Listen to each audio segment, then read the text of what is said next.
အားလုံးပဲမင်္ဂလာပါမနက်ဖြန်တိုင်းတွေစိတ်ချလိုက်အစီအစဉ်ကနေပြန်လဲကြိုဆိုလိုက်ပါတယ်ဒီတစ်ပတ်မှာတော့ comment မှာမေးထားတဲ့မေးခွန်းလေးတစ်ခုကိုပြန်လဲဖြည့်ပေးခြင်းပါတယ်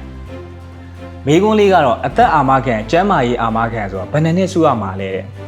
ဒါကအာမခံအကြောင်းကိုအခုမှစလေ့လာနေတဲ့သူတွေအတွက်သိထားတဲ့မေးခွန်းပါပဲဒီဗီဒီယိုလေးမှာကြည့်လိုက်ရအောင်မိသားစုအားလုံးရဲ့မနက်ဖြန်တိုင်းတွေစိတ်ချလိုက်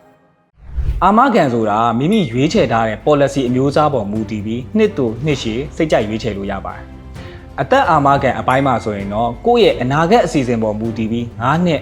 10နှစ်အနှစ်20အစရှိသဖြင့်ရေရှည်အတွက်အကာအကွယ်ယူလို့ရပါတယ်။ကျန်းမာရေးအာမခံကတော့ပုံစံအနည်းငယ်ကွာပါတယ်။သူကတော့တစ်နှစ်ချင်းတက်တန်းတိုးရတဲ့အစီအစဉ်မျိုးဖြစ်လို့ကိုယ့်ရဲ့ကျန်းမာရေးလိုအပ်ချက်အလိုက်တစ်နှစ်ချင်းစီအကာအကွယ်ယူလို့ရပါတယ်။အဓိကကတော့ကိုယ့်ရဲ့အသက်အရွယ်ဝင်ငွေနဲ့အနာဂတ်အစီအစဉ်ပေါ်မူတည်ပြီးကိုယ်နဲ့ကိုက်ညီတဲ့အာမခံအစီအစဉ်ရရှိဖို့အတွက်ကျွမ်းကျင်တဲ့အာမခံအကြံပေးတွေနဲ့တိတိကျကျတိုင်းပင်ဆွေးနွေးဖို့လိုအပ်ပါတယ်။ဒါလို့ဆိုရင်မနှက်ပြန်တိုင်းတွေစိတ်ချရအောင်ဘာတွေကြိုတင်ပြင်ဆင်ရမလဲဆိုတာသိပြီးလောက်ပြီးထင်ပါတယ်။ထပ်မံသိလို့တဲ့အကြောင်းအရာတွေရှိရင်လည်း comment မှာမေးထားလို့ရရနော်။အားလုံးနဲ့နောက်တစ်ပတ်စနေမှာပြန်တွေ့ကြ။